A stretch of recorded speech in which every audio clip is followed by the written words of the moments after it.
আসসালামু আলাইকুম সুপ্রিয় শিক্ষার্থীরা, আশা করি তোমরা সবাই ভালো আছো, সুস্থ আছো। তোমাদের সবাইকে আবারও স্বাগতম স্কুল অফ এক্সেলেন্সের আরেকটি আয়োজনে। আজকে আমরা দেখব গুচ্ছ ফাইনাল রিভিশন ক্লাস নিয়ে। তোমরা জানো তোমাদের গুচ্ছ পরীক্ষার কিন্তু আর বেশি দিন বাকি নেই। এই শেষ সময়ের সেরা প্রস্তুতির জন্য আজকের এই ক্লাসটি। তো চলো, সাধারণ জ্ঞান অংশের আমরা যে প্রথম প্রশ্নটা নিয়ে আলোচনা করব, সিলেট ও পার্বত্য চট্টগ্রামের বনভূমি মূলত কোন প্রকৃতির, মানে এই দুই অঞ্চলে বা এই দুই এরিয়াতে মূলত কোন ধরনের বনভূমি দেখতে পাওয়া যায়। তার আগে যে বিষয়টা না জানালেই নয়, যে এই যে সিলেট আর পার্বত্য চট্টগ্রাম কিন্তু আগে ছিল কোন অংশে? এটা ছিল আগে হরিকেল। এটা হরিকেল অংশ ছিল, হরিকেল জনপদে। আর উত্তর কি হবে এটার উত্তর হবে ক্রান্তীয় চিরহরিৎ। তবে এইখানে যে বলছে যে বনভূমি কিন্তু তিন প্রকার। বনভূমি মূলত এই তিন প্রকার, যে ক্রান্তীয় পাতাঝরা, ম্যানগ্রোভ আর ক্রান্তীয় চিরহরিৎ। তাহলে এইগুলোর বিষয়ে আমরা যদি একটু দেখি, যে এখানে বলা আছে বাংলাদেশের বনভূমিকে প্রধানত কিন্তু যে তিনটি ভাগে ভাগ করা হয়েছে।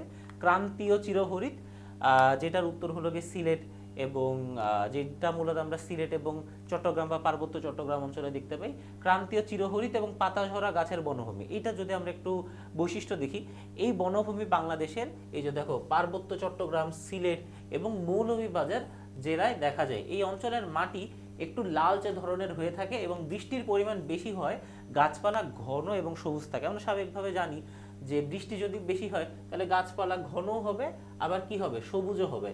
তারপরে এই বনে প্রধানত এই অংশ থেকে কিন্তু প্রায় প্রশ্ন আসে, যে বলে যে চিরহরিৎ বনে তোমার বনে মূলত কোন ধরনের গাছপালা দেখা যায়, বা হলো গিয়ে ম্যানগ্রোভ ফরেস্ট এরিয়াতে মূলত কোন ধরনের গাছপালা দেখা যায়। এই যে চিরহরিৎ যে বনভূমি, এখানে মূলত গর্জন দেখা যায়, গর্জন গাছ, তেলসুর গাছ, চাপালিশ গাছ এবং জারুল গাছ দেখতে পাওয়া যায়। অন্যদিকে ক্রান্তীয় পাতা ঝরা, মানে পাতা ঝরে যায়, পাতা কিন্তু থাকে না, মানে এই অঞ্চলে সাধারণত গাছে পাতা থাকে না। এই বনভূমি বাংলাদেশের মধ্য অঞ্চল এবং উত্তরাঞ্চলে বেশি দেখা যায়। এবং এই অঞ্চলের মাটি কেমন ধরনের হয়ে থাকে? এই অঞ্চলের মাটি হয়ে থাকে দোআঁশ প্রকৃতির মাটি, এবং বৃষ্টির পরিমাণ মাঝারি হয়, গাছপালা কিছুটা কম ঘন হয়। তাহলে জাস্ট এই যে দেখো, ক্রান্তীয় চিরহরিৎ, চির মানে কি সবসময়, হরিৎ মানে সবুজ, মানে গাছে সবসময় সবুজ পাতা থাকবে। আর ক্রান্তীয় পাতা ঝরা মানে গাছ থেকে পাতা ঝরে যাবে, মানে পাতার পরিমাণ কম থাকবে। তাহলে একটার একটা জাস্ট বিপরীত। এবং এই অঞ্চলে কোন ধরনের গাছ দেখা যায়? এই অঞ্চলে দেখা যায় শাল, সেগুন এবং করই গাছ দেখা যায়। অন্য দিকে ম্যানগ্রোভ ফরেস্ট, যেটা আমরা নাম শুনলে বুঝতেছি এটা বাংলাদেশের দক্ষিণাঞ্চলে, মূলত সাতক্ষীরা, বাগেরহাট, খুলনা, ওইদিকে পটুয়াখালীতেও কিছু আছে, আবার ইন্ডিয়াতেও কিছু আছে। এই বনভূমি বাংলাদেশের উপকূলীয় অঞ্চলে দেখা যায়। তাহলে কোন ধরনের অঞ্চলে? উপকূলীয় অঞ্চলে দেখা যায়। এই অঞ্চলের মাটি কেমন হয়ে থাকে? লবণাক্ত এবং জোয়ার ভাটার প্রভাবে প্রভাবিত হওয়ায় গাছপালা বিশেষভাবে অভিযোজিত হয়। এবং এই কারণে অভিযোজিত কেন বলা হচ্ছে বিশেষভাবে? তার কারণ হলো এখানে শ্বাসমূল দেখা যায়। এই গাছগুলোতে মূলত শ্বাসমূল দেখা যায়। এই বনে প্রধানত এই যে সুন্দরী, যে গাছের নাম অনুসারে সুন্দরবনের নাম সুন্দরবন, গেওয়া এবং গরান গাছ দেখা যায়। তাছাড়া আমাদের সুন্দরবনে কি প্রচুর পরিমাণে মধুরও কিন্তু আহরণ হয়ে থাকে। এছাড়া বাংলাদেশে আরও কিছু ছোট আকারের বনভূমি দেখা যায়, যেটা হলো গিয়ে স্রোতজ বন। এটা কি স্রোতজ বন? এটি উপকূলীয় অঞ্চলে নদীর মোহনায় দেখা যায়। যে উপকূলীয় অঞ্চল দেখলাম না, এই অঞ্চলে নদীর মোহনায়, মানে নদী যেখানে মিলিত হয়েছে যেসব অঞ্চল, ওইখানে দেখা যায় স্রোতজ বন। মিঠা পানির জলাভূমি বন, এটা মূলত যে হাওর, বাওর, বিল অঞ্চলে, মানে যেটা মনে করো ওই পাশে সুনামগঞ্জ, নেত্রকোনা, সিলেট ওই অঞ্চলে দেখা যায়। তারপরে কৃত্রিম বন, এটি মানুষের তৈরি করা বন, যা সাধারণত বিভিন্ন ফল এবং কাঠের গাছের সমন্বয়ে গঠিত। এবং এই ধরনের বনগুলা মূলত শহরে পাওয়া যায়। এগুলো মূলত শহরে পাওয়া যায়। এই যে বিভিন্ন ধরনের যেই গার্ডেন আছে, বিভিন্ন ধরনের বাগান আছে, পার্ক আছে, এই ধরনের অঞ্চলে মূলত এই ধরনের কৃত্রিম বন বা ম্যানমেড বা আর্টিফিশিয়াল ফরেস্ট দেখা যায়। বাজারে কোন একটি পণ্যের দাম 10% বৃদ্ধি পাওয়ার কারণে যদি তার চাহিদার পরিমাণ 20% বৃদ্ধি পায়, তবে ওই পণ্যের চাহিদার দামে স্থিতিস্থাপকতা বা প্রাইস ইলাস্টিসিটি অফ ডিমান্ড কত? তাহলে এটা কিন্তু অর্থনীতি থেকে প্রশ্ন। আমরা সবাই জানি যে গুচ্ছে কিন্তু মৌলিক বিষয়াবলী থেকে প্রশ্ন আসে, এবং মৌলিক বিষয়াবলীর একটা অংশ হলো অর্থনীতি। তাহলে এইখানে যেই বিষয়টা নিয়ে আলোচনা করছে সেটা হলো যে প্রাইস ইলাস্টিসিটি অফ ডিমান্ড, মানে দাম বাড়ার সাথে, কোনো পণ্যের দাম বাড়ার সাথে ওইটা চাহিদার সম্পর্ক কি। দাম বাড়লে যদি চাহিদা বাড়ে সেটা একরকম সম্পর্ক, দাম বাড়লে যদি চাহিদা কমে তাহলে সেটা আরেক রকম সম্পর্ক, আর দাম বাড়ার সাথে সাথে চাহিদার দামে যদি কোনো পরিবর্তন না হয় সেটা আরেক ধরনের সম্পর্ক। তাহলে এখানে আমাদের একটা ক্যালকুলেশন খুবই ইজি। দেখো 20% চাহিদা আসছে 10% দাম বাড়ার কারণে, তাহলে স্বাভাবিকভাবে আমরা কি করব, এই যে 20%কে 10% দিয়ে ভাগ করব, 20%কে 10% দিয়ে আমরা ভাগ করব এবং আমাদের উত্তর আসবে কত, 2। তাহলে অ্যান্সার হলো 2। এটা হলো স্থিতিস্থাপকতার সূত্র। আচ্ছা, তাহলে চাহিদার সাথে কি দামের সম্পর্ক। তাহলে এইখানে দেখো 20% কোনটা, এই 20% হলো চাহিদা। চাহিদাকে আমরা কিসের কোনটা দিয়ে ভাগ করব, আমরা ভাগ করব দাম দিয়ে, আমরা দাম দিয়ে ভাগ করব। এমিল ডুরখেইমের মতে আধুনিক শিল্প সমাজে কোন ধরনের সংহতি বা সলিডারিটি দেখা যায়, এটা হলো সমাজবিজ্ঞান থেকে আসা একটা প্রশ্ন। এবং এমিল ডুরখেইম বিভিন্ন বিষয় নিয়ে কাজ করছে বা কথা বলছে। তিনি হলো গিয়ে লেবারদের নিয়ে কথা বলছে, তিনি সুইসাইড নিয়ে কথা বলছে, একই সাথে সাথে তিনি সলিডারিটি বা সামাজিক সংহতির কথা বলছে। সামাজিক সংহতি মানে কি, এই যে আমি তুমি সমাজে বসবাস করতেছি, আমার তোমার যেই আন্তঃসম্পর্ক বা আমার তোমার ভিতরে যে মিল মহব্বতের যে সম্পর্ক বা আমার তোমার ভিতরে যে মার কাটাকাটির যে সম্পর্ক, মানে যেই ধরনের সম্পর্কই হোক না কেন, এটাকে মূলত বলা হয় সংহতি, তিনি বলেছেন। তবে সংহতি বলতে মূলত পজিটিভ বিষয়কে আলোচনা করেছে। এখন কথা হলো এমিল ডুরখেইম মূলত এই যে যান্ত্রিক সংহতি আর জৈবিক সংহতি এই দুইটার কথা বলছে। তাহলে যান্ত্রিক সংহতির ইংরেজি কি, এটা হলো মেকানিক্যাল সলিডারিটি, মেকানিক্যাল সলিডারিটি এটা তিনি নাম দিয়েছেন। আর এই যে যান্ত্রিক সলিডারিটি যেটা, সেটা অর্গানিক সলিডারিটি, অর্গানিক সলিডারিটি। তো এখন তোমার মনে হইতে পারে যে আধুনিক শিল্প সমাজের কথা বলছে, এক জায়গায় হলো গিয়ে মেকানিক্যাল আছে, মানে মেশিনের সাথে সম্পর্ক, যেটা তো শিল্প সমাজের সাথে সম্পর্কিত, তাহলে মেকানিক্যাল সলিডারিটি উত্তর হবে, তাই না? না, উত্তর কিন্তু হবে অর্গানিক সলিডারিটি, উত্তর হবে অর্গানিক সলিডারিটি। তার কারণ হলো যান্ত্রিক সলিডারিটি এই কারণে বলছে, কারণ যান্ত্রিক সলিডারিটি মূলত গ্রামের সাথে সম্পর্কিত, এটা মূলত গ্রাম অঞ্চলকে বোঝায়, এটা মূলত গ্রাম অঞ্চলকে বোঝায়, গ্রাম, আর এটা বোঝায় শহর অঞ্চলকে, এটা বোঝায় শহর অঞ্চলকে। এখন আমরা গ্রামে সাধারণত কি দেখি, তুমি যেই গ্রামে যাও না কেন প্রায় মানুষজনই কিন্তু একই রকমই কাজ করতেছে, প্রায় মানুষজন কিন্তু একই রকমই কাজ করতেছে, বা দেখা যায় যে তারা এক পেশাতেই কাজ করতেছে। তখন দেখা যাবে যে কি, যদি ওই পেশার এক্স সংখ্যক মানুষ বা এক্স নামের কোনো যদি মানুষ এই কাজ যদি না করে তাহলে কোনো সম্পর্ক নাই, তাহলে কোনো সমস্যা নেই। তার কারণ কি, এই একই কাজ বা একই ধরনের কাজ তো অনেকজনই করতেছে, একই কাজ এবং একই কাজ বা এক ধরনের কাজ আরও অনেকজন করতেছে। তাহলে দেখো কোনো মেশিনে কোনো তোমার মেশিনের কোনো যন্ত্রপাতি যদি নষ্ট হয়ে যায় তাহলে কিন্তু ইজিলি সেটা আরেকটা যন্ত্র দিয়ে রিপ্লেস করা যায়, তাই না? এর জন্য এই গ্রাম অঞ্চলকে বলা হয় মেকানিক্যাল সলিডারিটি। অন্যদিকে আমরা শহরের দিকে যদি তাকাই তাহলে দেখবা এখানে কি বিভিন্ন ধরনের পেশা দেখা যায় না, এখানে আমাদের বিভিন্ন ধরনের পেশা আছে বা বিভিন্ন পেশায় বিভিন্ন মানুষ কাজ করে, তাই না? এবং তখন দেখা যাবে যে কি, যে এক পেশার মানুষজন কিন্তু আরেক পেশার মানুষের উপর ডিপেন্ডেন্ট। গ্রাম অঞ্চলে কিন্তু অতটা দেখা যায় না যে এক পেশার মানুষ আরেক পেশার মানুষের উপর ডিপেন্ডেন্ট। তাহলে আমাদের শরীরের অর্গানও কিন্তু একটা অর্গান আরেকটা অর্গানের উপর ডিপেন্ডেন্ট, এবং একটা অর্গান নষ্ট হয়ে গেলে কিন্তু মেশিনের পার্টস যেরকম সহজে চেঞ্জ করা দেয় ওইভাবে কিন্তু অর্গান চেঞ্জ করা যায় না।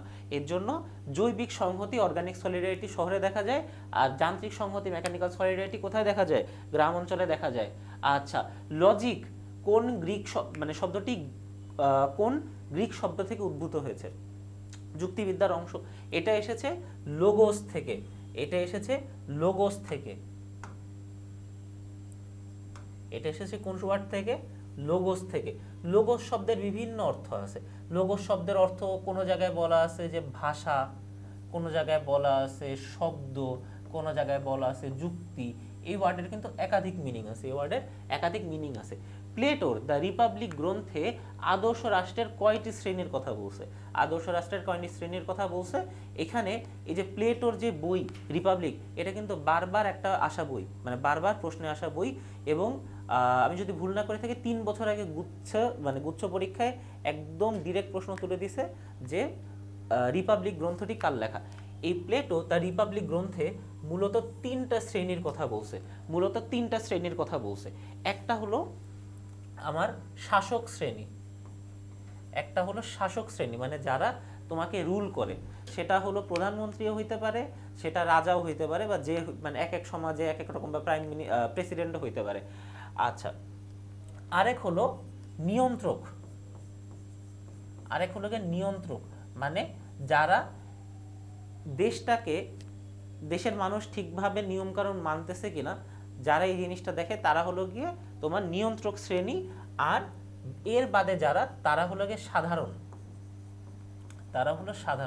তাহলে আরো যদি বিস্তারিত দেখি, শাসক শ্রেণী তারা হয় রুলার্স বা ফিলোসফার কিং, এরা জ্ঞানী এবং কি দার্শনিক ব্যক্তি হয়ে থাকে, মানে তারা সমাজে উচ্চ পর্যায়ের মানুষ, এবং রাষ্ট্র পরিচালনা ও রীতি নির্ধারণ কিন্তু তারাই করে থাকে। অপরদিকে হলো গিয়ে রক্ষক বা সৈনিক শ্রেণী, তারা দেখে যে সবকিছু ঠিকঠাকভাবে চলতেছে কিনা, বা যুদ্ধ তারা করে থাকে। এই যে দেখো, যুদ্ধ ও নিরাপত্তার দায়িত্বে তারা থাকে, রাষ্ট্রকে রক্ষা করা এবং শৃঙ্খলা বজায় রাখতে তারা কাজ করে। আর তারপরে যেটা আসতেছে, যে আমি বললাম যে তোমার সাধারণ বা উৎপাদক শ্রেণী। এখন কথা হলো যে এটা কিন্তু 1000 বছর আগে প্লেটো লিখে গেছে, তাহলে বর্তমান সমাজের সাথে মিল করলে কিন্তু ওইভাবে হবে না। তখন কি দেখা যেত, তখন সমাজে দেখা যেত যে তুমি আইদার শাসন করতেছো, বা তুমি সমাজকে নিয়ন্ত্রণ করতেছো এই যে রক্ষক বা সৈনিকের মাধ্যমে, কিংবা তুমি উৎপাদন করতেছো। তার কারণ হলো তখন বেঁচে থাকতে হইলে বলতে গেলে সবাইকে কিন্তু উৎপাদন করতে হতো, এই সমাজের লোকজনকে। আচ্ছা, উৎপাদক শ্রেণী প্রডিউসার্স, তারা সাধারণত কৃষক হতো, কারিগর বা ব্যবসায়ী শ্রেণী, এবং সমাজের অর্থনৈতিক উৎপাদন এবং সরবরাহর কাজে তারা কি নিয়োজিত থাকতো। আচ্ছা, তারপরে আইকিউ থেকে আসা প্রশ্ন, একটি ঘড়িতে যখন ঠিক 3টা বাজে তখন ঘন্টার কাঁটা ও মিনিটের কাঁটার মধ্যবর্তী কোণ কত ডিগ্রি। দেখো, এগুলো একটা ফর্মুলা আছে। ফর্মুলাটা যদি আমরা দেখি, যে অ্যাঙ্গেল, যেহেতু অ্যাঙ্গেল জানতে চাইছে, এর জন্য ফর্মুলাটা হলো 30h minus 5.5 metre minus 5.5 M. তাহলে এই এইচ বলতে কোনটাকে বোঝাচ্ছে? এই এইচ বলতে বোঝাচ্ছে ঘন্টাকে, মানে আওয়ার, ঘন্টা বা আওয়ার। অপরদিকে এই এম বলতে বোঝাচ্ছে তোমার মিনিট, এটা বলতে বোঝাচ্ছে মিনিট। তাহলে অ্যাঙ্গেল 30 গুণ হলো গিয়ে আমাদের ঘন্টা কত ছিল? আমাদের ঘন্টা ছিল হলো 3, তাহলে 30 গুণ 3 মাইনাস 5.5 মিনিট। তাহলে দেখো, এখানে কিন্তু কোনো মিনিটের কথা উল্লেখ করা নেই, মিনিটের কাটার কথা উল্লেখ করা নেই, তাহলে এখানে হবে 0। তাহলে 30 গুণ 3 কত? 90 মাইনাস 0 কত? 90। তাহলে 90 ডিগ্রি হবে উত্তর, 90 ডিগ্রি হবে উত্তর। এটা হলো ফর্মুলার মাধ্যমে। আর তাছাড়া আমরা সহজে অনুমান করতে পারি, মনে করো এটা একটা ঘড়ির কাঁটা, তাহলে উপরে কি থাকে? 12 থাকে, এদিকে 3 থাকে, এদিকে 6 থাকে, এদিকে 9 থাকে। বলছে কত বাজে হলো গিয়ে 3টা, তাহলে ঘন্টার কাঁটাটা এদিকে একটু বড়, মিনিটের কাঁটাটা এদিকে একটু ছোট। আর এই যে, তাহলে এটা কি, এটা কোন ডিগ্রি হচ্ছে? আমরা ছোটবেলা থেকেই তো পড়ছি, তাই না? কোন ডিগ্রি হচ্ছে? এটা হলো 90 ডিগ্রি অ্যাঙ্গেল হচ্ছে এইখানে। আচ্ছা, বাংলাদেশের সংবিধানের কোন অনুচ্ছেদে জনস্বাস্থ্য ও নৈতিকতা সম্পর্কে বলা হয়েছে? বাংলাদেশের এই যে সংবিধানের ধারা, সংবিধানের যে পরিবর্তন, তারপর সংবিধানের খুঁটিনাটি, এগুলো নিয়ে কিন্তু বারবার তোমাদের প্রশ্ন আসে, এবং এই জিনিসগুলো কিন্তু বারবার তোমাদের পড়ানো হয়েছে। আচ্ছা, এটার উত্তর হবে 18 নম্বর অনুচ্ছেদ। এটা বলা হয়েছে, আলাদা করে কোনো ব্যাখ্যার দরকার নেই, কিন্তু যেই জিনিসটা দরকার সেটা হলো যে গুরুত্বপূর্ণ বেশ কিছু অনুচ্ছেদ, যে বাংলাদেশের নাম কত নাম্বার অনুচ্ছেদে ছিল? 1 নাম্বার। বাংলাদেশের সীমানা কয় নাম্বার? 2 নাম্বার। এটা নিয়ে কিন্তু প্রায়ই সমস্যা হয়, যে রাষ্ট্রধর্ম ইসলাম, অনেকেই মনে করে যে জাস্ট 2 নাম্বার অনুচ্ছেদে বলা আছে, 2 নাম্বারে না, কিন্তু 2 এর কতে বলা আছে। তারপরে এই যে তোমার 12 নাম্বার অনুচ্ছেদে ধর্মনিরপেক্ষতার কথা বলা আছে। তারপরে 77 নাম্বার অনুচ্ছেদে হলো ন্যায়পাল বা অম্বার্সম্যানের কথা বলা আছে। তারপরে যে 36 নাম্বার অনুচ্ছেদে, 37 নাম্বার অনুচ্ছেদে, 38 নাম্বার অনুচ্ছেদে, 39 নাম্বার অনুচ্ছেদে, 41 নাম্বার অনুচ্ছেদে দেখো সব কিন্তু স্বাধীনতার কথা বলা আছে, বিভিন্ন ধরনের স্বাধীনতার কথা বলা আছে। কোনো জায়গায় বলা আছে চলাফেরার স্বাধীনতা, কোনো জায়গায় বলা আছে সমাবেশের স্বাধীনতা, কোন জায়গায় বলা আছে সংগঠনের স্বাধীনতা, তাই না? এইগুলা কিন্তু খুবই খুবই গুরুত্বপূর্ণ। তাহলে দেখো ওইটা নিয়ে আরেকটা প্রশ্ন, যে ন্যায়পাল বা অম্বাডসম্যান নিয়োগের বিধান সংবিধানের কত নাম্বার অনুচ্ছেদে আসছে? এটা কিন্তু এই যে 77 নাম্বার অনুচ্ছেদে যে ন্যায়পালের কথা বলা আছে। এখন কথা হলো যে ন্যায়পাল বিষয়টা কি? ন্যায়পাল বিষয় হলো যে সংসদ সদস্য যারা, তারা যেন তাদের কাজ ঠিকমতো করে এবং তারা যেন কোনো ধরনের দুর্নীতি না করে, বা তারা যেন ন্যায় এবং নিষ্ঠার সাথে যেন কাজ করে, এই বিষয়টা দেখার দায়িত্ব যার, সে হলো ন্যায়পাল। কিন্তু দুঃখের কথা হলো যে স্বাধীনতার এত বছরে এসেও কিন্তু আমাদের কোনো ন্যায়পাল নিয়োগ হয়নি। বাংলাদেশের প্রথম জাতীয় সংসদ নির্বাচন কবে অনুষ্ঠিত হয়? এটা অনুষ্ঠিত হয় 7 মার্চ 1973 সালে। আমরা জানি যে 1972 সালের 16 ডিসেম্বর কি আমাদের সংবিধান গৃহীত হয়, এবং তার পরবর্তীতে দ্রুততম সময় মানে 1973-এর হলো 7 মার্চ, মানে গতকাল যেটা ছিল, মানে 7 মার্চ, যেটা 7 মার্চে এই নির্বাচন হয়ে থাকে, প্রথম জাতীয় সংসদ নির্বাচন হয়। আর বর্তমানে যে নির্বাচনটা হলো, এটা কি কত নাম্বার নির্বাচন? আমরা তো শুনতে শুনতে আমাদের অবশ্যই মনে থাকার কথা, এটা কিন্তু ত্রয়োদশ জাতীয় নির্বাচন, বর্তমানে যেটা হলো ত্রয়োদশ জাতীয় নির্বাচন। এবং এই নির্বাচনে আমরা প্রধানমন্ত্রী হিসাবে কাকে পেয়েছি? প্রধানমন্ত্রী হিসাবে পেয়েছি তারেক রহমানকে। আচ্ছা, তারপরে এই নির্বাচন কিন্তু শুধুমাত্র মনে করো যে এমপি নির্বাচনই ছিল না, এমপি নির্বাচন তো অবশ্যই ছিল, এর পাশাপাশি কি ছিল? গণভোট কিন্তু ছিল। বাংলাদেশে মোট 4বার গণভোট হয়েছে, বাংলাদেশে মোট 4বার গণভোট হয়েছে। প্রথমে 1977 সালে রাষ্ট্রপতি গণভোট, মানে জিয়াউর রহমান কর্তৃক অনুষ্ঠিত, যেখানে তিনি রাষ্ট্রপতির পদে থাকার বিষয়ে জনগণের সমর্থন চান। মানে ভোটটা অনেকটা এরকম ছিল যে জিয়াউর রহমানকে প্রেসিডেন্ট হিসাবে চাই বা চাই না, এরকম টাইপের, মানে চাই হইলে হ্যাঁ ভোট, চাই না হইলে না ভোট। আবার অন্যদিকে 1985 সালে ঠিক একই রকম ভাবে হুসেন মোহাম্মদ এরশাদ একই কাজ করে, এই কাজটা করে। তাহলে দেখো প্রথম দুইটা কি ছিল? প্রথম দুইটা রাষ্ট্রীয় ক্ষমতা নিয়েছিল। আর 1991 সালে সেটা কি? এটা হলো সাংবিধানিক গণভোট, মানে সংবিধান পরিবর্তন করার জন্য, সংসদীয় সরকার পদ্ধতি ফিরে পাওয়ার জন্য, সংবিধান সংশোধনের বিষয়ে এই গণভোট অনুষ্ঠিত হয়। এবং এটা কার সময় হয়? এটা হয় হলো গিয়ে খালেদা জিয়ার সময়। এটা কার সময় হয়? খালেদা জিয়ার সময়ে। যখন যেই সরকার ক্ষমতায় আসে, সাধারণত দেখা যায় যে সেই সরকারের বা সেই দলের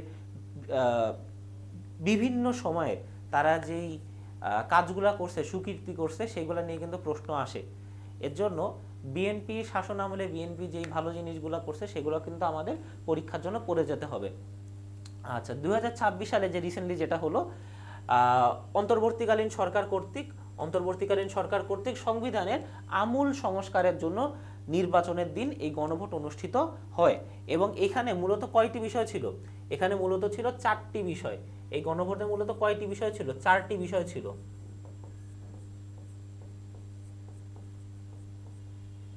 মূলত কয়টি ছিল? 4টি বিষয় ছিল। এই 4টি বিষয় কি কি? আমরা যারা ভোট দিতে গেছি, তোমরা যদি কেউ ভোট দাও, তাহলে হলো এই বিষয়গুলো হলো গিয়ে দেখতে পারবা। 4টি বিষয় কি ছিল?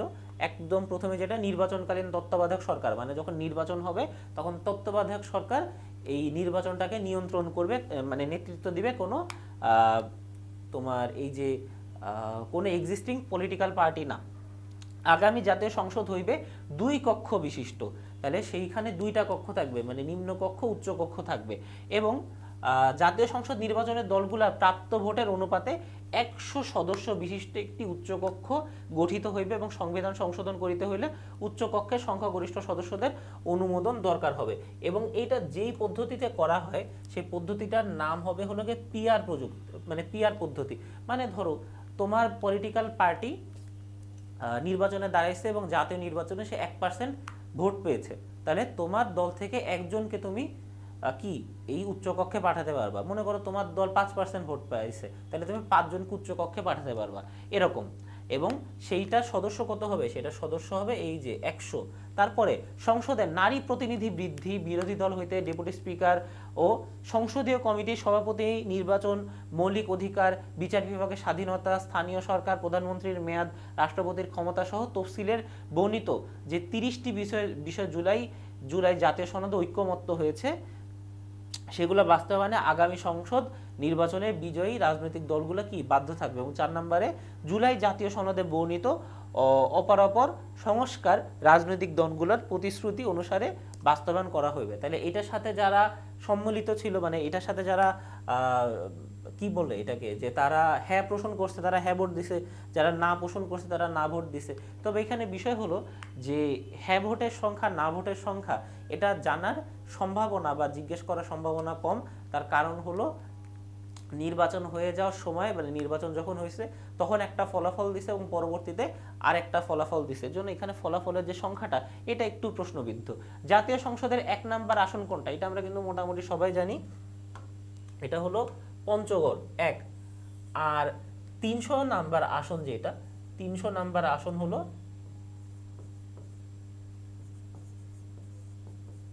পার্বত্য বান্দরবান। আর এই যে 300টা আসন মিলায় যারা সংসদে যায় তারা কি নির্বাচন করে, তারা হলো 50টা সংসদীয় আসন, 50টি নারী সংসদীয় আসন তারা হলো নির্বাচন করে। এবং এটা কি হয়ে থাকে, এটা হলো সংরক্ষিত। মানে আমরা যেরকম ডিরেক্ট ভোট দিয়ে আমাদের এলাকার এমপিকে নির্বাচন করতে পারছি, এটা কিন্তু আমাদের আর ভোট দেওয়ার সুযোগ নাই, এবার ভোট দিবে ওই 300 জন। আচ্ছা, প্রখ্যাত চিত্রকর্ম মোনালিসা বর্তমানে কোন জাদুঘরে সংরক্ষিত আছে, এটা আছে হলো গিয়ে লুভার মিউজিয়ামে। এটা আছে কোথায়, লুভার মিউজিয়ামে। এবং এটা অবস্থিত কোথায়, এটা অবস্থিত ফ্রান্সে। এটা অবস্থিত কোথায়, ফ্রান্সে। এবং এটা পৃথিবীর অন্যতম বড় মিউজিয়াম এবং সব থেকে বড় আর্ট মিউজিয়াম। এটা কেমন ধরনের মিউজিয়াম, এটা হলো আর্ট মিউজিয়াম। বিভিন্ন ধরনের মিউজিয়াম আছে, তার ভিতরে একটা হলো আর্ট মিউজিয়াম, যেখানে মূলত বিভিন্ন ধরনের আর্ট পিস দেখা যায়। আচ্ছা, এবং মোনালিসা কে আঁকাইছে আমরা তো মোটামুটি জানি, যে Leonardo da Vinci. Leonardo da Vinci তিনি কোন শহরে জন্মগ্রহণ করেন, তিনি ভিঞ্চি শহরে জন্মগ্রহণ করেন।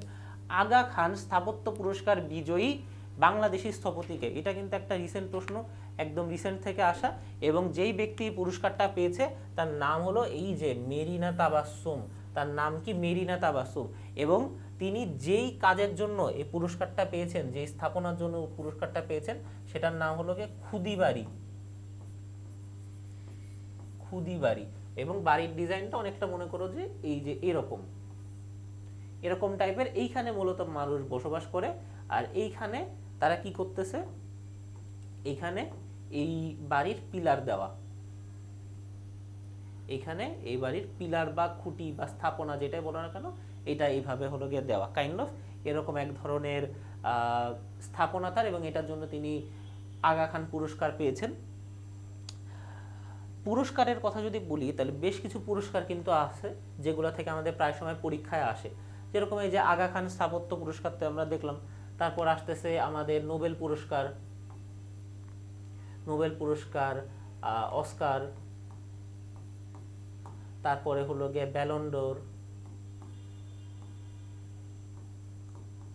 ব্যালন্ডোর, তারপরে যে বাংলাদেশের স্বাধীনতা পুরস্কার,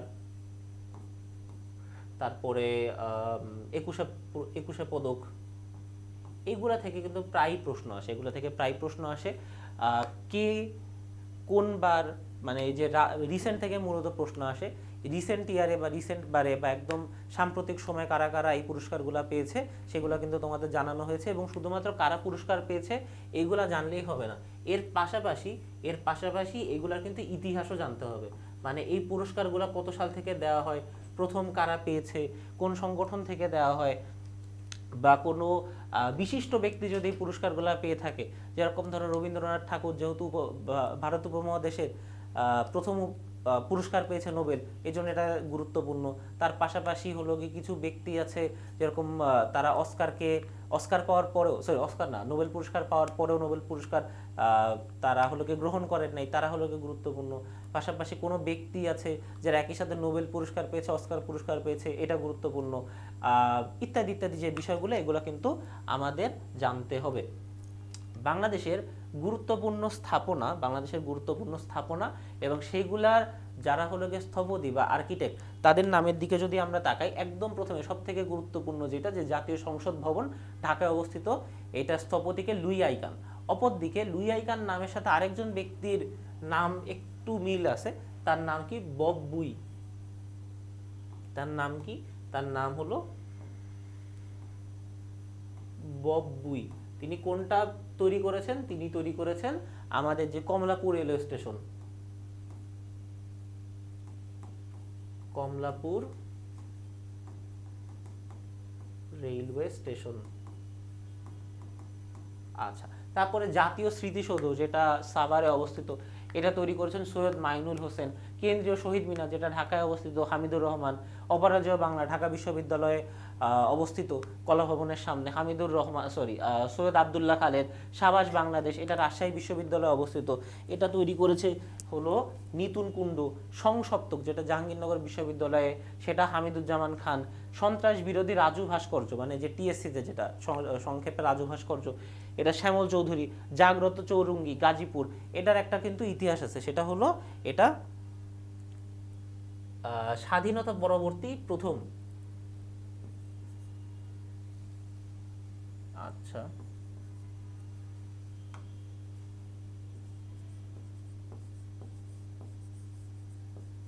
স্বাধীনতা পরবর্তী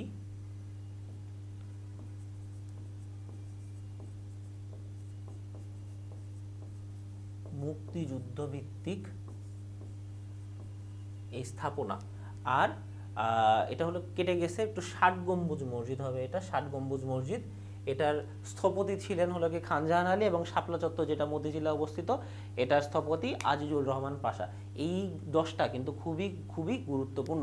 মাটির ময়না চলচ্চিত্রের পরিচালককে, মাটির ময়না চলচ্চিত্রের পরিচালক, এটা আমরা মোটামুটি সবাই জানি, সেটা হলো তারেক মাসুদ। গুরুত্বপূর্ণ, বিশেষ করে বাংলাদেশের গুরুত্বপূর্ণ, আরও বিশেষ করে বাংলাদেশের মুক্তিযুদ্ধ বা ভাষা আন্দোলন নিয়ে যে চলচ্চিত্রগুলো আছে, এইগুলার কিন্তু লিস্ট তোমাদের দিয়ে দেওয়া হয়েছে, সেগুলো থেকে অবশ্যই দেখে নিবে। স্বাধীনতা পুরস্কার কত সাল থেকে প্রদান করা হয়? স্বাধীনতা পুরস্কার কত সাল থেকে প্রদান করা হয়? এটা হলো এই যে 1977 থেকে প্রদান করা হয়। অপরদিকে যে 21শে পুরস্কার, যেটা 21শে পদক, যেটা আমরা বলি না কেন, 21শে পদক প্রদান করা, তার জাস্ট 1 বছর আগে থেকে 1976 থেকে এই পদকটা কি প্রদান করা হয়। ব্রিক্সের বর্তমান সদস্য দেশ কয়টি? এটা নিয়ে কিন্তু বেশ ঝামেলা, কেউ বলে 10টা, আবার কেউ বলে 11টা, তাই না? কোনটা হবে? এটা হবে হলো 11টা। 11টা কি কি? একদম প্রথমে আমরা তো জানি যে ব্রিক্স যেহেতু, তাহলে প্রথমে কি ছিল? ব্রাজিল ছিল, তারপরে রাশিয়া ছিল, ইন্ডিয়া ছিল, চায়না ছিল, পরে সাউথ আফ্রিকা যুক্ত হলো। সাউথ আফ্রিকার পরে মিশর, ইথিওপিয়া, ইরান, সংযুক্ত আরব আমিরাত, সৌদি আরব, এবং সর্বশেষ 11 নাম্বার কি? ইন্দোনেশিয়া। কিছু কিছু সংগঠন আছে যাদের কোনো সদর দপ্তর নেই, তার ভিতরে অন্যতম হলো কিন্তু এই যে ব্রিক্স। এর পাশাপাশি আসলে নন অ্যালাইন মুভমেন্ট যেটা এনএএম, তাদেরও কিন্তু কোনো সদর দপ্তর নেই। তবে এই যে ব্রিক্সের একটা ব্যাংক আছে, ব্রিক্সের যে ব্যাংক, সে ব্যাংকের নাম কি?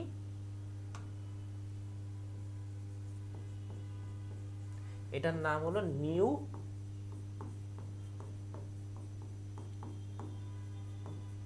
ডেভেলপমেন্ট ব্যাংক বা এনডিবি। এটা সদর দপ্তর কোথায়?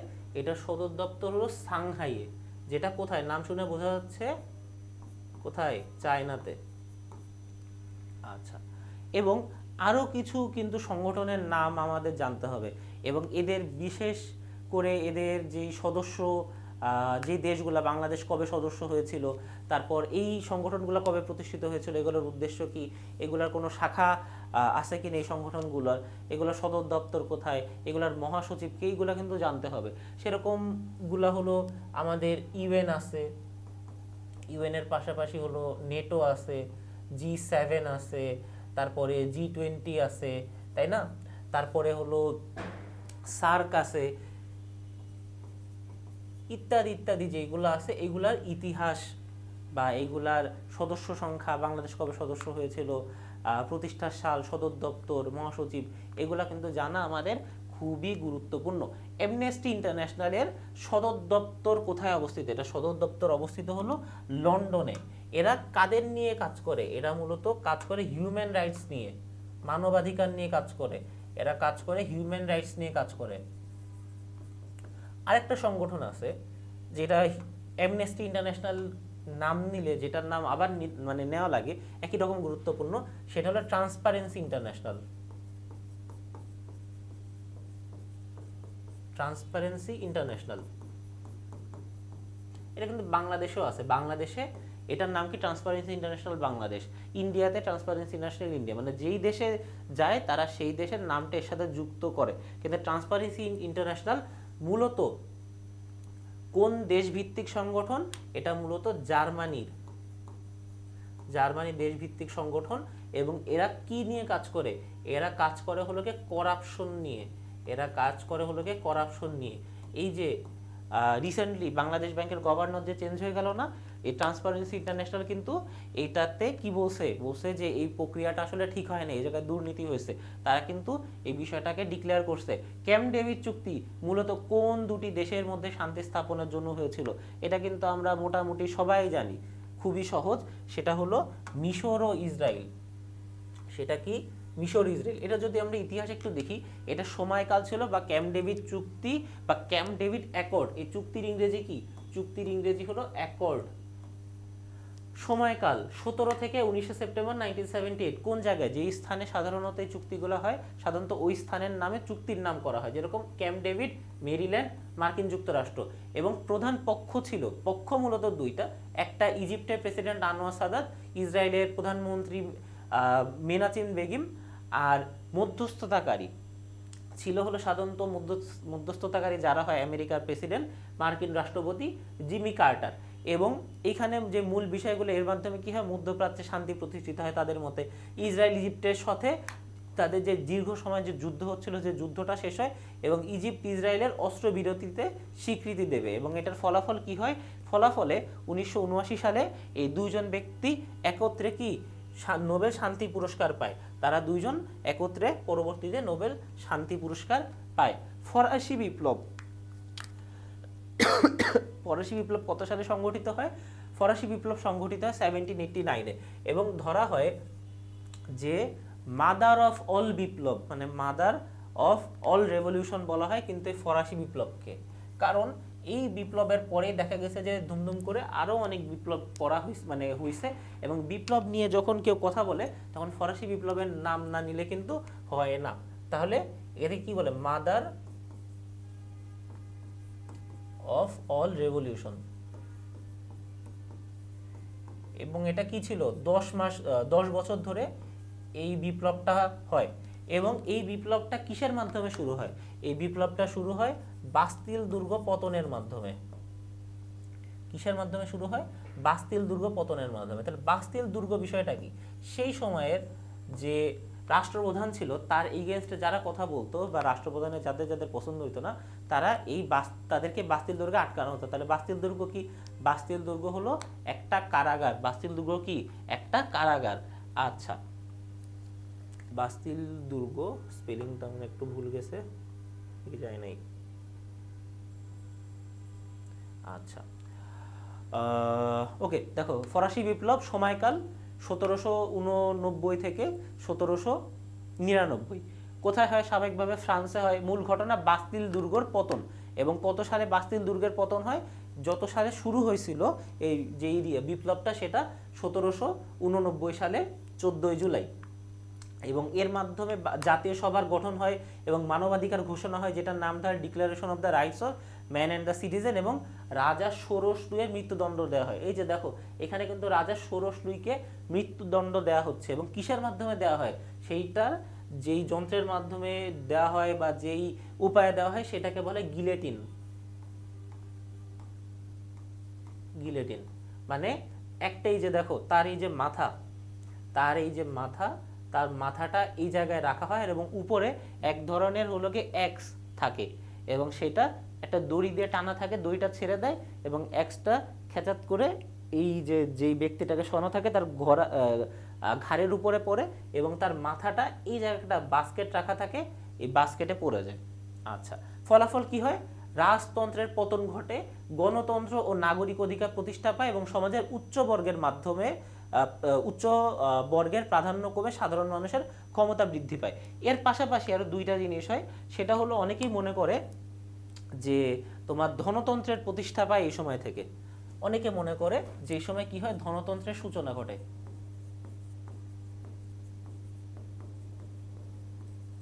ঘটে। এবং এই ফরাসি বিপ্লবের শেষ সময়ে কিন্তু নেপোলিয়ন বেনেপার্টেরও উত্থান ঘটে। আচ্ছা, লাইন অফ কন্ট্রোল কোন দুটি দেশের মধ্যে অবস্থিত? লাইন অফ কন্ট্রোল যেই দুইটা দেশের মধ্যে অবস্থিত সেটা হলো ভারত ও পাকিস্তান। তবে আরেকটা আছে সেটার নাম হলো লাইন অফ অ্যাকচুয়াল কন্ট্রোল। আরেকটা আছে সেটার নাম কি? সেটার নাম হলো লাইন অফ অ্যাকচুয়াল কন্ট্রোল, যেটা ভারত ও চীনে অবস্থিত মাঝামাঝি। Line of actual control. এবং গুরুত্বপূর্ণ অন্যান্য সীমানার দিকে যদি আমরা তাকাই, তাহলে রেড ক্লিফ লাইন জানি ইন্ডিয়া এবং পাকিস্তানের ভিতরে, যেটা বাংলাদেশ এবং ইন্ডিয়ার ভিতরেও এখন আছে, যেটা হলো 1947 সালে দেশভাগের সময় দেওয়া হয়েছিল। ডুরান লাইন, যেটা পাকিস্তান আফগানিস্তানের মধ্যে, এটা কিন্তু এখন বেশ গুরুত্বপূর্ণ, কারণ আমরা জানি পাকিস্তান এবং আফগানিস্তানের মধ্যে কি হচ্ছে, একটা দ্বন্দ্ব দেখা দিয়েছে। তারপর ম্যাকমোহন লাইন ইন্ডিয়া এবং চায়নার মধ্যে 38 সমান্তরাল রেখা, যেটা নর্থ কোরিয়া সাউথ কোরিয়ার মাঝখান থেকে চলে গেছে। 49তম যেটা, সেটা ইউনাইটেড স্টেটস এবং কানাডার মধ্যে দিয়ে চলে গেছে, মাঝামাঝি দিয়ে চলে গেছে। গ্রিন লাইন, ব্লু লাইন, দুইটা ইসরায়েলের সাথে সম্পর্কিত। গ্রিন লাইন হলো ইসরায়েলের প্রতিবেশী আরব দেশ ইজিপ্ট, জর্ডান, সিরিয়া, লেবাননের মধ্যকার 1949 সালের যুদ্ধবিরতি যে রেখা, সেটাকে বলা হয় হলো কি গ্রিন লাইন। এবং লেবানন ও ইসরায়েলের হলো মাঝ বরাবর দিয়ে, মানে তাদের সীমানা বরাবর দিয়ে যে রেখাটা গেছে, সেটাকে বলা হয়, যে সীমানাটা, সেটা হলো কি ব্লু লাইন, সেটা বলা হয় ব্লু লাইন। আচ্ছা, এক মিনিট।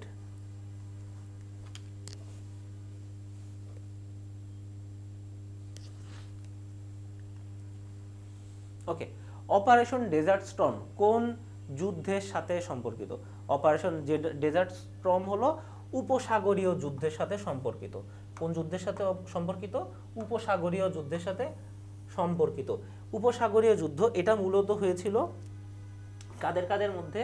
এটা হয়েছিল ইউএস এবং ইউএস এর সাথে ছিল মিত্র শক্তি, মানে ফ্রান্স, সৌদি আরব ইত্যাদি। এবং কাদের কাদের মধ্যে হয়েছিল? এদের সাথে মূলত ইউএসএ মিত্র শক্তির সাথে হয়েছিল ইরাকের সাথে, ইরাকের মধ্যে। তাহলে ইউএস মিত্র শক্তি বনাম ইরাকের মধ্যে ছিল। এবং ইরাকের মানে মূলত এই যুদ্ধটা হওয়ার কারণ হলো ইরাক ওমানকে দখল করে নেয়। এরপরে হলো অপারেশন ডেজার্ট স্টর্ম হয়। বাংলার ইতিহাসে মাৎসন্যায় কোন শাসকের মৃত্যুর পর শুরু হয়েছিল? এটা কিন্তু একই সাথে তোমরা বাংলাতেও পড়ছো, এটা শশাঙ্কের পরে। কারণ হলো শশাঙ্কের মৃত্যুর পরে দেখা গেছে যে ওই রকম কোনো প্রভাবশালী রাজা বা সম্রাট যেই বলো ছিল না। কিন্তু বিষয়টা কেমন হয়েছিল, মানে রাজা ছিল না, তবে বিষয়টা কি হয়েছিল, যে বড় বড় জমিদার যারা আছে, বড় বড় ভূপতি যারা আছে, অনেক সম্পদ বা অনেক জমির মালিক, তারা আস্তে আস্তে তোমার পার্শ্ববর্তী ছোট ছোট জমিদার বা ছোট ছোট ভূপতিদেরকে হত্যা করে বা হুমকি দিয়ে বা যে কোনোভাবেই হোক তাদের জমিগুলো ছিনিয়ে নিচ্ছিল। এটা মূলত দেখা যায় যে পুকুরে বড় মাছ যেভাবে ছোট মাছকে খেয়ে ফেলে, ঠিক একইভাবে হলো ওই সময়ও এই ঘটনাটা দেখা যায়। এবং এর জন্য এটাকে বলে মাৎসন্যায়। এবং এটা স্থায়িত্ব কত সাল ছিল? এটা স্থায়িত্ব ছিল 100 বছর। এটা স্থায়িত্ব ছিল 100 বছর। আচ্ছা, বিখ্যাত পর্যটক ইবনে বাতুতা কার শাসন আমলে বাংলায় এসেছিলেন? তিনি এসেছিলেন ফখরুদ্দীন মোবারক শাহের আমলে। এই যে বিখ্যাত পর্যটক ইবনে বতুতা, তার দেশের বাড়ি কোথায় ছিল? সেটা ছিল নর্থ আফ্রিকার দেশ মরক্কোতে। নর্থ আফ্রিকার দেশ মরক্কোতে। এবং তিনি কেউ বলে একবার, কেউ বলে দুইবার, মূলত দুইবার তিনি এসেছিলেন। এবং ফখরুদ্দিন মোবারক শাহের শাসন আমলে তিনি বাংলায় আসেন এবং তিনি ভারতীয় কি বলে ভারতে যখন তিনি এসেছিলেন তখন তিনি ভারতে সম্রাটের কাজী হিসাবেও কাজ করছে। এবং তার একটা বই ছিল, তার বইয়ের নাম হলো গিয়ে আল রিহালা। আল রিহালা। আচ্ছা, এরপরে যদি আমরা দেখি যে আচ্ছা ৭৬-এর মনন্তর ভয়াবহ দুর্ভিক্ষ বাংলা কত সালে সংঘটিত হয়? এটা হলো এই যে 1176-এ। এবং যদি আমরা ইংরেজি সালের কথা বলি, তাহলে এটা হলো ইংরেজি সাল। তখন কি হয়েছিল? তখন হলো এই যে আমরা জানি যে তোমার যে মীর জাফরের যেই বিশ্বাসঘাতকতার মাধ্যমে বাংলার শাসন আমল কি পরাজিত হয় এবং লর্ড ক্লাইভ হলো বাংলার বা ভারত উপমহাদেশের শাসনভার নিয়ে নেয়, তাই না? এবং তারপরে দেখা যায় যে তারা এই অঞ্চলের মানুষদেরকে একে বুঝতো না, এই সমাজের নিয়ম রীতিনীতি বুঝতো না এবং এক টাইপের হলো কি এক্সপেরিমেন্ট করে এই অঞ্চলের মানুষের সাথে। কখনো ১ শালা, কখনো ৫ শালা, কখনো ১০ শালা, কখনো চিরস্থায়ী বন্দোবস্ত, এই ধরনের বিভিন্ন জিনিসগুলোকে করতেছিল যাতে যার ফলে এই অঞ্চলের মানুষজন কি তাদের যে উপার্জন ক্ষমতাটা হারায় ফেলায়। উপার্জন ক্ষমতা হারায় না, কিন্তু এটার পরিমাণ হ্রাস পায়, কমে যায়। তার পাশাপাশি কি হয় যে ২ বছর অনাবৃষ্টি হয় এবং অনাবৃষ্টির কারণে সেই সময় তো আসলে ওইভাবে বর্তমান সময়ের মতো সেচ ব্যবস্থাও ছিল না। ২ বছর অনাবৃষ্টি হওয়ার কারণে দুর্ভিক্ষ দেখা যায় এবং এই দুর্ভিক্ষে ধরা হয় যে ভারত উপমহাদেশের ১/৩ মানুষই মারা যায়। ১/৩ মানুষই মারা যায়। আচ্ছা, ১ মিনিট। ওকে, ব্লকচেইন প্রযুক্তি মূলত মূল বা প্রধান বৈশিষ্ট্য কোনটি? এটা প্রধান বৈশিষ্ট্য হলো বিকেন্দ্রীকরণ। এটা মূলত আইসিটির একটা প্রশ্ন। ব্লকচেইনের সাথে ক্রিপ্টোকারেন্সির কিন্তু একটা সম্পর্ক আছে। কিসের সম্পর্ক আছে? ক্রিপ্টোকারেন্সির সম্পর্ক আছে। এই যে ইথেরিয়াম, ডোজ কয়েন, বিটকয়েন, তাই না? ওইখানে কিন্তু যেই আমাদের যে নর্মাল টাকা পয়সার হিসাব সেটা হলো কেন্দ্রীয়করণ, সেন্ট্রালাইজ। তার কারণ হলো বাংলাদেশের সব টাকা কিন্তু সে বাংলাদেশ ব্যাংক থেকে আসতেছে। কিন্তু বিটকয়েনের যে বিষয়, এটার কোনো সেন্ট্রাল হাব নাই। যারা হলো এইগুলা নিয়ে ব্যবসা করে বা যারা এইগুলা নিয়ে লেনদেন করে, যারা এগুলা ইউজ করে, তারাই কিন্তু ছোট ছোট একটা হাব হিসাবে কাজ করে। এবং এইটা হলো এক ধরনের ডিসেন্ট্রালাইজেশনের উদাহরণ, যে কোনো কেন্দ্রীয়করণ নাই, কোনো একটা নির্দিষ্ট কোনো জায়গা থেকে কোনো আসতেছে না, এটা বিভিন্ন জায়গা থেকে আসতেছে, বিভিন্ন জায়গা থেকে লেনদেন হচ্ছে। এটাকে বলে বিকেন্দ্রীকরণ বা ডিসেন্ট্রালাইজেশন। আচ্ছা, পানামা খাল কোন দুটি মহাসাগরকে যুক্ত করেছে? দেখো, এইটা হলো পানামা খাল এবং এই জায়গায় হলো কি যে পানামা সিটি, এটা মূলত পানামা দেশ। এবং অনেকের মাঝেই প্রশ্ন থাকে যে পানামা খাল আসলে কাদের দখলে? এটা কি ইউএস এর দখলে না কাদের দখলে? এটা একসময় ইউএস এর দখলে থাকলেও এখন কিন্তু এটা কি পানামার দখলে, এটা কিন্তু পানামা দেশের দখলে। এবং এই দিকে দেখো আটলান্টিক মহাসাগর, এইদিকে প্যাসিফিক মহাসাগর। তাহলে আটলান্টিক ও প্রশান্ত মহাসাগরের কি এই খাল হলো যুক্ত করছে, এইদিকে আটলান্টিক মহাসাগর, এদিকে প্রশান্ত মহাসাগর। আচ্ছা, তারপরে ভিটামিন সি এর রাসায়নিক নাম কি? দৈনন্দিন বিজ্ঞান বা সাধারণ বিজ্ঞান থেকেও কিন্তু দেখা যায় যে মাঝে মাঝে প্রশ্ন এসে যায় এবং এই প্রশ্নগুলো সাধারণত দেখা যায় যে খুব রিপিট হয়। দেখা গেল যে ১৫০টা প্রশ্নই ঘুরে ফিরে আসতেছে, ১০০ থেকে ১২০টা প্রশ্নই ঘুরে ফিরে আসতেছে। ভিটামিন সি এর রাসায়নিক নাম কি? Ascorbic acid. এটার নাম কি? Ascorbic acid. বুল এবং বিয়ার বা বুল অ্যান্ড বিয়ার শব্দ দুটি নিজের কোনটির সাথে সম্পর্কিত? এটি হলো শেয়ার বাজারের সাথে সম্পর্কিত। তার কারণ হলো যদি আমরা কখনো বুল ফাইট দেখি বা ষাঁড় দেখি, ষাঁড় কিভাবে মারে? ষাঁড় হলো উপরের দিকে মারে, তার ঘাড়টা নিচে করে শিং দিয়ে উপরের দিকে মারে। আর বুল বা ভাল্লুক কি করে, এই যে থাবা মারে, থাবা নিচের দিকে মারে। তাহলে স্টক এক্সচেঞ্জ বা হলো গিয়ে স্টক যদি আমরা দেখি, অনেক সময় দেখি না যে বাংলাদেশ মানে বাংলাদেশের বিভিন্ন বেসরকারি চ্যানেলের নিচে হলো গিয়ে বিভিন্ন শেয়ার তাদের মান দেওয়া থাকে, এবং যদি তার অবস্থা ভালো থাকে, ইমপ্রুভমেন্ট হয়, তাহলে সবুজ দাগ দিয়ে উপরের দিকে সিম্বলাইজ করা থাকে না, এভাবে সবুজ দিয়ে উপরের দিকে সিম্বলাইজ করা থাকে। আর যদি লস হয় তাহলে লাল দিয়ে সিম্বলাইজ করা থাকে। এই যে সবুজ, যেটা সবুজ এটাকে বলা হয় বুল, এবং লাল যেটা সেটাকে বলা হয় বিয়ার। তাহলে বুল অ্যান্ড বিয়ার মার্কেট বলতে কোনটাকে বোঝায়, শেয়ার বাজারকে বোঝায়। বাংলাদেশের মাতৃতান্ত্রিক ক্ষুদ্র নৃগোষ্ঠী কোনটি? ক্ষুদ্র নৃগোষ্ঠী থেকে কিন্তু বিভিন্ন ধরনের প্রশ্ন আসে, যেরকম কি তাদের হলো অবস্থান বা তারা কোথায় বসবাস করে সেটা নিয়ে প্রশ্ন আসে, তাদের উৎসব নিয়ে প্রশ্ন আসে, যে বৈশাখী কাদের কাদের উৎসব, তাই না, জলকেলি কাদের উৎসব, উৎসব নিয়ে প্রশ্ন আসে, তাদের ধর্ম নিয়ে প্রশ্ন আসে, তাদের হলো পারিবারিক অবস্থা নিয়ে প্রশ্ন আসে, যে কোনটা মাতৃপ্রধান পিতৃপ্রধান ইত্যাদি, পারিবারিক অবস্থা নিয়ে প্রশ্ন আসে। তারপরে তাদের আর কি কি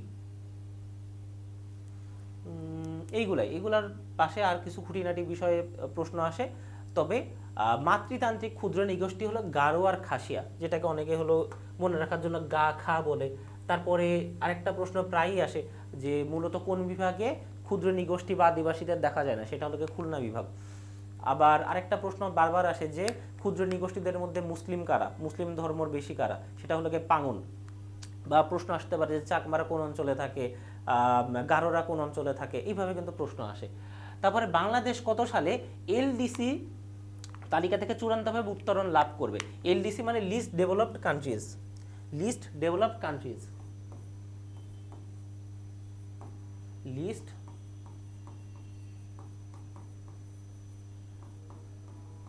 কান্ট্রিজ। এবং এই যে 2026 সালের 24শে নভেম্বর গ্র্যাজুয়েট হবে, 24শে নভেম্বর গ্র্যাজুয়েট হবে। তবে এই উন্নয়নটা আসলে বাংলাদেশের কতিপয় অর্থনীতিবিদ এবং সরকার হলো আসলে চাচ্ছে না, এবং বলতেছে আর একটু টাইম বাড়ানোর জন্য। তার কারণ হলো তারা বলতেছে যে কোভিড-19, তারপরে যে রাশিয়া ইউক্রেন যুদ্ধ, তারপরে যে গণ অভ্যুত্থান, তারপরে পরবর্তীকালীন প্রায় 2 বছর অস্থিতিশীল সময়, এর জন্য বাংলাদেশ আসলে ওই লেভেলে এখনো পৌঁছাতে পারেনি। এবং যদি বাংলাদেশকে একটা হলো ডেভেলপিং কান্ট্রিজ হিসাবে আখ্যায়িত করে, তাহলে বাংলাদেশ লিস্ট ডেভেলপড কান্ট্রিজ হওয়ার জন্য বেশ কিছু যে সুবিধা পাচ্ছিল সেগুলা আর পাবে না। আর এই যে সম্মেলন থেকে প্রায়ই প্রশ্ন আসে, সম্মেলন থেকে প্রায়ই প্রশ্ন আসে, যদি সেইগুলা বিশেষ করে তোমার পরিবেশ বা জলবায়ু যদি কোনো হয়, সেগুলা থেকে কিন্তু আসার সম্ভাবনা আরও বেশি। তারপরে বিভিন্ন সংগঠন বিভিন্ন সময় যেই সম্মেলন করে, ব্রিক্স করতে পারে, ইউনাইটেড নেশনস করতে পারে, তারপর অর্গানাইজেশন অফ ইসলামিক কান্ট্রিজ করতে পারে, এইগুলা থেকে কিন্তু প্রায় প্রশ্ন আসে যে কোথায় কোন দেশ এইটা আয়োজন করেছে, এটার প্রধান কে ছিল, সদস্য কে ছিল, তাই না, এগুলো নিয়ে কিন্তু প্রশ্ন আসে। বিশেষ করে বাংলাদেশ যদি সদস্য হয় তাহলে আসার সম্ভাবনা কিন্তু বেশি। এবং এই যে 2025-এর COP30 কোথায় অনুষ্ঠিত হয়েছিল? ব্রাজিলে। এবং এর মাধ্যমেই তোমাদের আজকের ক্লাসটা সমাপ্ত হচ্ছে। আশা করি এই ক্লাস থেকে তোমরা উপকৃত হয়েছে, এবং যেভাবে পড়তে বলা হয়েছে, যেখান থেকে প্রশ্ন আসে দেখানো হয়েছে, এবং যেটার উপরে গুরুত্ব দেওয়া হয়েছে, আশা করি সেভাবে পড়লে একটা ভালো ফলাফল তোমরা বয়ে আনতে পারবে ইনশাল্লাহ। সেই পর্যন্ত ভালো থেকো, সুস্থ থেকো, আমার জন্য দোয়া রেখো। আসসালামু আলাইকুম।